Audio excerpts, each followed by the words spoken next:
bonito, o que for, ele está fora. Até porque a Bíblia diz em Hebreus que ninguém pode tomar essa honra para si, senão aquele que por Deus foi chamado.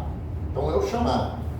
Depois, se ele é chamado, o que disse Paulo para Timóteo? Procura apresentar-te a Deus como obreiro aprovado, que maneja bem a palavra da verdade, não tendo que se envergonhar.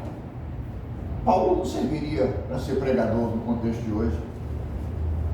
Primeiro, ele se defendia e dizia assim: dizem que sou fraco na palavra, mas se eu sou fraco na palavra, não sou em demonstração de espírito e poder. Porque ele dizia que ele tinha que ser um camarada, sabe, tivesse uma palavra extraordinária. Ele não tinha, ao ponto, ele estava pregando em Atos, Eutico dormiu e pô, caiu. Mas o que aconteceu? Ele tinha o chamado e ele tinha o respaldo. Foi lá, orou por ele e ressuscitou. A pregação bonita e o pregador bonito tem socorro, mas o povo gosta de ser enganado. Então é um problema sério muita gente seguir pessoas porque falam bonito, porque pregam. Pastor fulano prega muito. Todas as vezes que eu ouço falar de um pastor que prega muito, eu procuro saber qual é a formação, qual é o conhecimento dele, de onde ele surgiu, o que ele faz. Porque as pessoas seguem, as multidões seguem, vão atrás. Qual é o comprometimento desse camarada com Cristo? O que ele já sofreu pelo Evangelho? Qual é o sentimento que ele tem de Deus? Há pouco tempo eu ouvi falar de um, que o camarada, ele era uma potência. Até chamei para estudar, que eu achava que o camarada ia deslanchar. Só que deslanchou para o mal. Aí, abriu igreja, bombou. Lotado.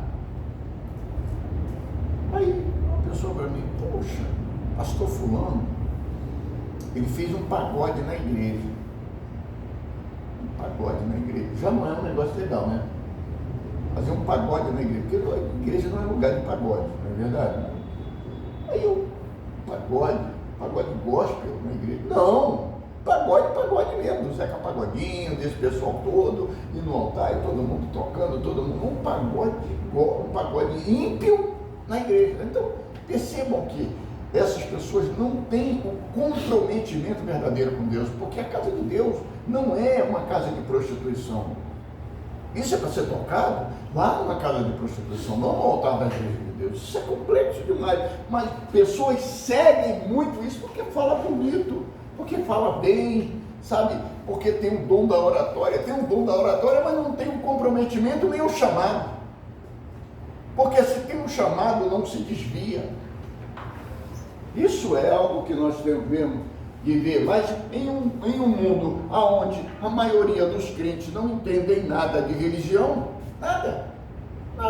E alguns já chegaram para mim, por exemplo, não em sala de aula, mas alguns pseudos intelectuais de Itaboraí que não têm grandes conhecimentos, o senhor acha que é o único que acerta? Eu falei: não acho não. Eu creio que existem outros que são até mais certos do que eu. Agora, você tem que entender uma coisa: se eu estou aqui como cristão e não tenho uma pretensão de ser certo, então está tudo errado. Então eu parto da pretensão de ser certo. Agora, não venham me mostrar o errado e fazer com que eu aceite, que eu não vou aceitar. Não aceito mesmo, e acabou. Afinal de contas, eu não sou flamenguista. Muito bem. Terceiro, espiritual, sem ofensa. Espiritual. Este aspecto podemos inferir que o crescimento das seitas ocorre devido à atuação, aí, aqui, maligna, E que outro lugar, em que outro lugar o diabo deveria agir senão no mundo? O mundo, o sistema do mundo é o palco de ação do diabo. Sim, o mundo é o palco de ação do diabo, mas é o palco também de ação divina. A Bíblia afirma que sabemos que somos de Deus e que todo mundo está no maligno. As vítimas desta ação do diabo acabam sendo desnorteados espiritualmente. Em suma, podemos dizer que o diabo é a nascente e o insumo de toda a inspiração sectária e confusão religiosa reinante. A inversão de valores. Algumas seitas não exigem que seus seguidores vivam uma vida distante da imoralidade, como é o caso do grupo Os Meninos de Deus, como nós vimos aqui. Os mormons, no início principalmente. De certa forma, para algumas pessoas é muito bom, para elas não serem cobradas a praticar comunhão espiritual verdadeira com Deus. Resumindo, se a religião atrapalha suas práticas libertinas, seus ideais e propósitos entre elas, não serve. O problema não é esse, é que a igreja criou tanto pecado, criou tanta coisa que a Bíblia não cria, não fala, que terminou acontecendo um fator interessante. Os crentes foram tão apertados no passado, que no tempo atual, diante de tanta diversão, diante de tanto apelo, eles se tornaram mundanos, largados. Muitos se tornaram mundanos. Então, antigamente o crente casou, está casado, agora não. Tem pastor aí que troca de mulher como que troca de roupa. E não é só trocar não, trai a mulher, faz a safadeza, a igreja perdoa, está tudo certo, o camarada dá a volta por cima e está tudo bem, continua aí. Isso não existe, não existe. Existe, isso não existe. Não existe isso não? Outro dia teve ele com camisona do Flamengo e tal. Um manto sagrado. Muito bem. A imaturidade espiritual. Alguns novos crentes nunca saem da infância espiritual, até porque não são preparados para isso, ou seja, não participam de estudos bíblicos que visam o aperfeiçoamento e o crescimento espiritual. Eles não participam, não gostam e não buscam, tornando-se assim suscetíveis a estratégias do engano que os iludem, interpretando a Bíblia a seu bel prazer. Pedro vai dizer: desejai afetuosamente como meninos novamente nascidos o leite racional não falsificado, para que por eles vades crescendo. Não falsificado. Moral, é aqui que o negócio pega. A confusão doutrinária em que nós nos situamos atualmente, nós evangélicos, a mistura das práticas espíritas, de feitiçaria, da diversidade de práticas condenáveis pela sã doutrina bíblica, a comercialização do sagrado em todas as esferas, a exposição da fé, do evangelho, sabe? A maneira de denegrir a moral e o nome de Jesus, através dos escândalos de todas as ordens, por parte daqueles que se autoproclamam os líderes dessa geração, tem levado a igreja ao descalabro moral, à desconfiança generalizada e, consequentemente, o afastamento daqueles que poderiam converter-se e passam a buscar pela aparente moralidade das seitas. Nós temos até rap aí daquele Gabriel Pensador falando sobre a situação dos líderes tomando dinheiro. Tomar o dinheiro já passou a ser o de menos. Agora as práticas são imorais, são de homossexualismo. As práticas são de traição, de adultério. As práticas são de cheirador, de viciados, dos púlpitos das igrejas. As práticas são de prática de sexo enquanto o culto está rolando, atrás do culto, no quarto, o pastor tendo relação com mulheres. Então vocês vejam a pedofilia e outras coisas, ao ponto que nós chegamos. Isso tem tirado toda a moral do meio evangélico. Mas é bíblico, porque o Senhor disse que o caminho, por causa deles, o caminho da verdade seria blasfemado. Então nós estamos vendo isso aí, e isso tira toda a moral. Agora vejam, religiões como, por exemplo, o islamismo. Vocês vejam que as escolas de samba vão lá para a avenida e colocam um Cristo gay, colocam uma Maria lá, pecador, de qualquer maneira. Eles esculacham a religião cristã, seja ela católica ou evangélica. Totalmente. Agora, vê se eles fazem isso com o evangelho. Vê se eles colocam Maomé na avenida daquele jeito. E nós estamos longe, mas tem grupos islâmicos aqui. Se eles colocam isso, o que vai acontecer? Eles explodem a escola de samba deles. Eles botam ele tudo para o espaço. Eles vão fazer uma lenha com ele. Então, eles mostram um caminho de moral. Eles mostram um caminho aparente de moralidade exacerbada. O catolicismo romano agora já voltou a registrar um crescimento e um reavivamento nas suas fileiras. Volta de muitos católicos de muitos evangélicos que haviam se convertido do catolicismo para os evangélicos, voltam para o meio evangélico. Pastores com igrejas inteiras voltam para o meio católico. Por quê?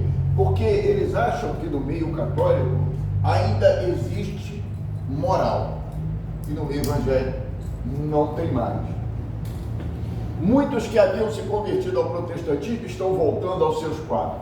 O ressurgimento do kardecismo, voltado para a prática do bem ao próximo, poderíamos citar ainda exemplo de crescimento dessas religiões que têm se tornado canais de fuga para uma população decepcionada ante o impacto da perda dos valores morais e sagrados do meio evangélico. Nós vimos os escândalos aí recente daquele evento, um grande evento evangélico que tinha aí, a roubalheira que estava acontecendo ali. Muita gente para se lançar pagava para poder pregar, para poder ficar famoso, e aí era prática de adultério, de droga, de roubo. Olha só a sem vergonhice, aonde vai parar isso? Canais de televisão o tempo todo com gente pedindo dinheiro o tempo todo. Mega igrejas cuja a única produção não é produzir salvamento, é produzir lucros. Então vejam que isso, eles não percebem que isso não é visto, não. Nós estamos vivendo um avivamento muito grande. A igreja está bombando, está lotada, a igreja está inchada, ela está doente. E agora começa a haver um movimento contrário da migração que foi com tanto trabalho, tanto sacrifício dos evangelistas do passado. Agora essas pessoas estão voltando para os redutos de onde saíram, porque estão decepcionados com a seita evangélica, porque estamos nos tornando uma seita. Dá uma olhada, é igreja de tudo que é jeito, para tudo que é gosto, de tudo que é coisa, pregando tudo que não deve. Está tudo bem, todo mundo aceita. Quem é você para julgar? Afinal de contas, Deus diz: não julgue, não podemos julgar, não podemos falar nada, nós temos que aguentar tudo calado, nenhuma voz se levanta. Esse é o quadro atual, muito preocupante e diria desesperador, de uma igreja que sangra, agonizando, atingida por um vírus mortal que se instalou no seu cerne através de movimentos, de visões aparentemente inocentes, bem intencionadas, travestidas de estratégias para o crescimento dessa mesma igreja, que hoje, ferida por esta maldição, está ao contrário, morrendo. Seria como? Se não fosse trágico. Novos crentes. Esses movimentos, eles têm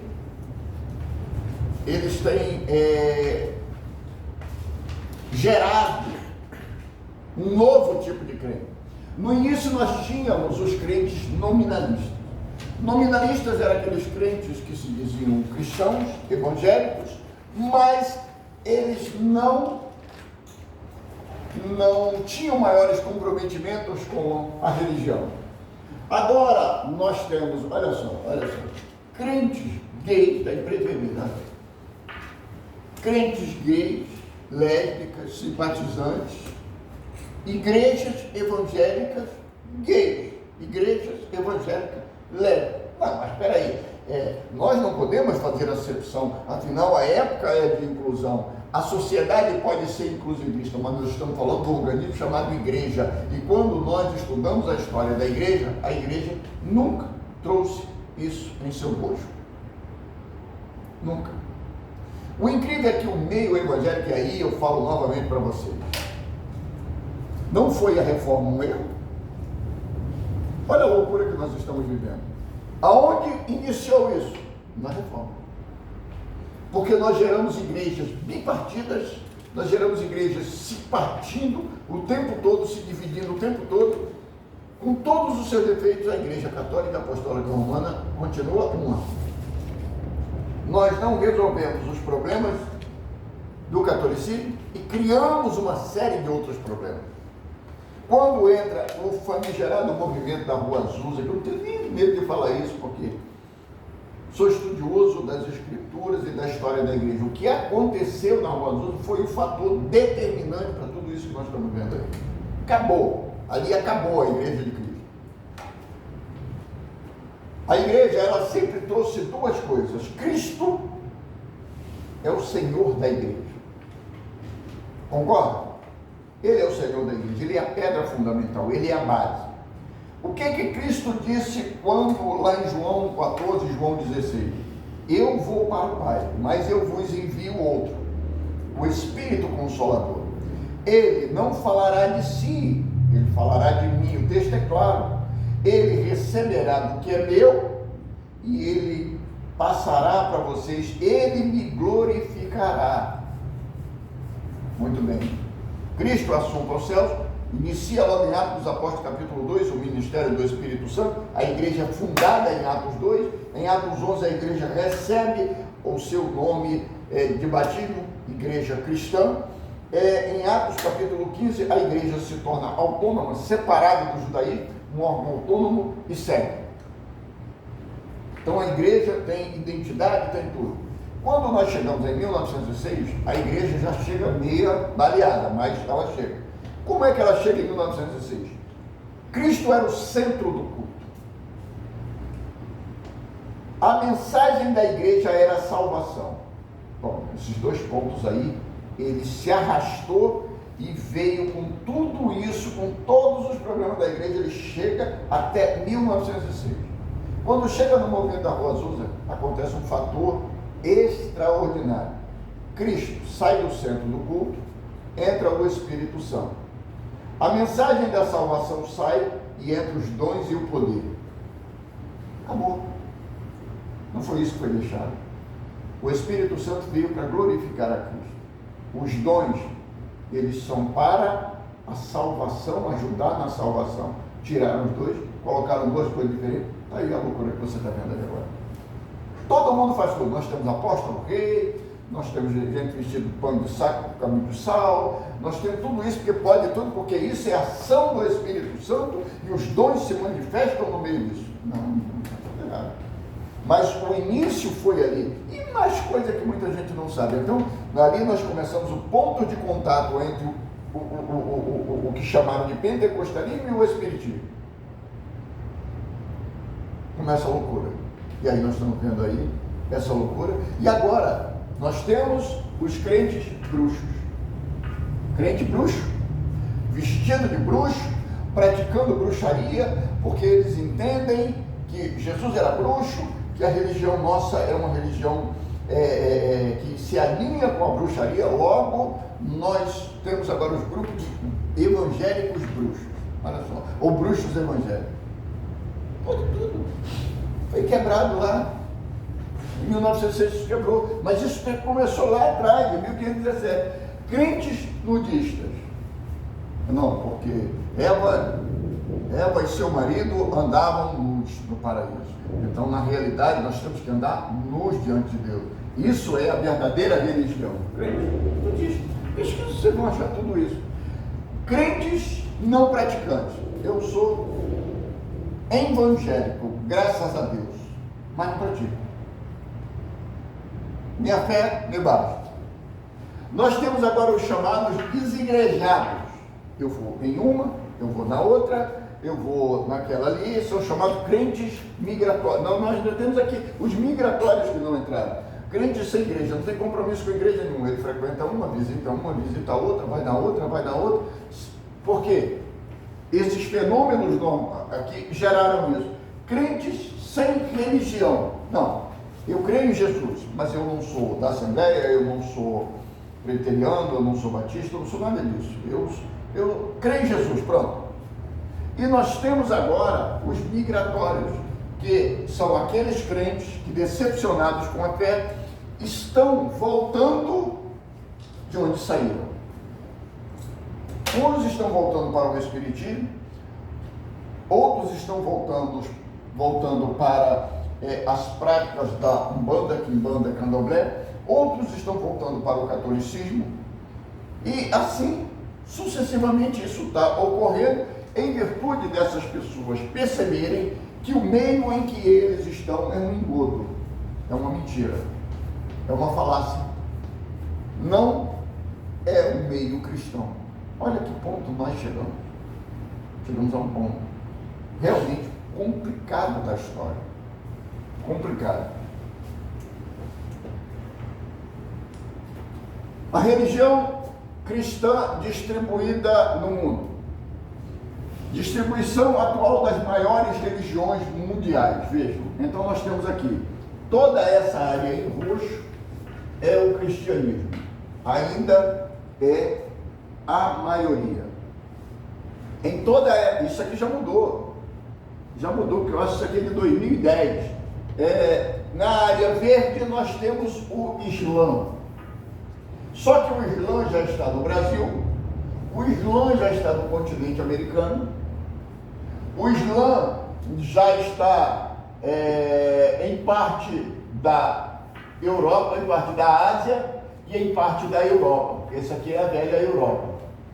Aqui é a Itália, França, o Reino Unido, eles já estão em toda essa área. Hoje, quando falamos em cristianismo, nós estamos falando em cristianismo católico, cristianismo evangélico, cristianismo reformado, cristianismo maronita, cristianismo copta, cristianismo sírio, cristianismo armênio, cristianismo grego ortodoxo e por aí vai. São 30 mil denominações. Tudo isso considerado cristianismo. E o islamismo tomando conta de muita coisa e crescendo muito. Esse azul claro é o judaísmo. Israel e algumas pequenas partes, porque o judaísmo não é inclusivista, é exclusivista. Hinduísmo, essa parte vermelha, na Índia. Budismo, nós temos essa parte marrom escura. E aí, os chineses, as religiões da China são essa parte mais escura aqui. Outras religiões, sem religião, religião coreana, religião do sintoísmo e do budismo, estão todas espalhadas essas cinzas aqui, só. Mas isso aqui que eu chamo a atenção. O que ameaça realmente o cristianismo é a religião do Islã, por causa do alto grau de moralidade que eles demonstram ter. E nós, principalmente aqui no Brasil, afundados em uma crise moral muito, muito, muito violenta como nunca houve. Nós temos aqui evangélicos sem igreja. Os pesquisadores detectaram uma nova categoria, a dos evangélicos não praticantes. Em um intervalo de 6 anos, 4 milhões de evangélicos deixaram de ter vínculos com a igreja. Vai começar agora uma migração dessas igrejas voltando para o mundo. Por quê? Diante do cenário novo que se apresenta nos próximos 10, 20 anos, essa migração vai ocorrer e muito. Vejam só, em 2003, evangélico sem vínculo era 0,7%. Em 2009, quase 3%. Em 2003, evangélicos de missão, que praticavam missão, era 5,2%, já caiu para 4,5%. Evangélicos pentecostais, em 2003, eram 12%. Em 2009, 13%, só aumentou 1%. Católicos, 74% em 2003, Em 2009, 68%, caiu. Só que a migração dos evangélicos e dos católicos não é de uma para outra, para os meios espíritas ou para outros meios. Espírita kardecista era 1,4, subiram para 1,6. Sem religião, 5,1. Em 2009, 6,7. Outras religiões, 1,9 para 3,1%. Então vejam como é que essa migração vem se dando. Nós estamos falando de 2009, 11 anos atrás. 11 anos atrás esse quadro já está mudando muito. Eu conheço algumas pessoas que, decepcionadas com a fé, não querem mais saber de igreja. Não foram, não voltaram lá para o buraco ainda de onde saíram. Mas certamente, não vai demorar, vai voltar. Decepcionados com esse sistema. Ah, meu irmão, olha para Jesus. Sim, é verdade. Mas como olhar para Jesus no meio de um sistema que não apresenta Jesus? Só apresenta...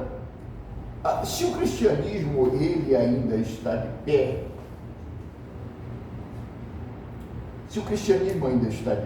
primeiro, é a ação divina. Depois, o cristianismo, ele ainda se apresenta nas pequenas igrejas. Com raras exceções, ele ainda se apresenta nas pequenas igrejas. Porque você percebe que as grandes igrejas, ou aquelas igrejas que estão se tornando mega, são justamente aquelas igrejas que praticam o que não é cristianismo. São a maioria, né? A maioria. Doravante estaremos analisando outros pontos salientes com relação ao crescimento das seitas, o que leva um sectário a ter tanta certeza de que a verdade ensinada no grupo em que ele está inserido é verdade. Como saber se determinado grupo ensina a verdade ou não? Como avaliar nossa crença? Que instrumentos há? Há pelo menos 7 elementos que concomitantemente confirmam os fatores que acabamos de estudar. São eles: autoestima, atração, intelectualismo, agradabilidade, beleza, convicção, moralidade e antiguidade. No próximo capítulo nós veremos cada um deles separadamente. Nós vamos encerrar essa aula por aqui. Na aula que vem nós vamos iniciar o capítulo 4, Frágil Evangelho das Seitas. Provavelmente a nossa aula, ela vai ter que, esse mês, ter 5 aulas, uma a mais. Isso por quê? Porque nós estamos trabalhando para acertar os calendários da Facite aqui de Itaboraí com os polos, para que em novembro nós voltemos todo mundo para segunda-feira. Então vai voltar todos os alunos e também os polos que já estão trabalhando segunda-feira mesmo, e então volta todos os alunos para segunda-feira, e aí nós estamos tendo que adequar isso aí, e uma aula mais num polo, uma aula menos no outro. Só que aqui foi uma aula, vai ser uma aula a mais. Sim ou não? Amém ou não? Amém? Ótimo, então fala assim para o teu irmão que está do lado. Bom, gente, nós estamos parando diante dessa maravilhosa aula. Ah, que pena. Ah, acabou. Não, acabou não. Segunda-feira que vem. Não é feriado não, é, gente? Não, né? Mas eu estou preocupado com isso. Todo feriado segunda-feira. Não é feriado não, né? Pois é. Então, segunda-feira que vem, em nome de Jesus, estaremos de volta aqui, tá? Um abraço. Vou desligar, mas estamos voltando. Segunda-feira acabou o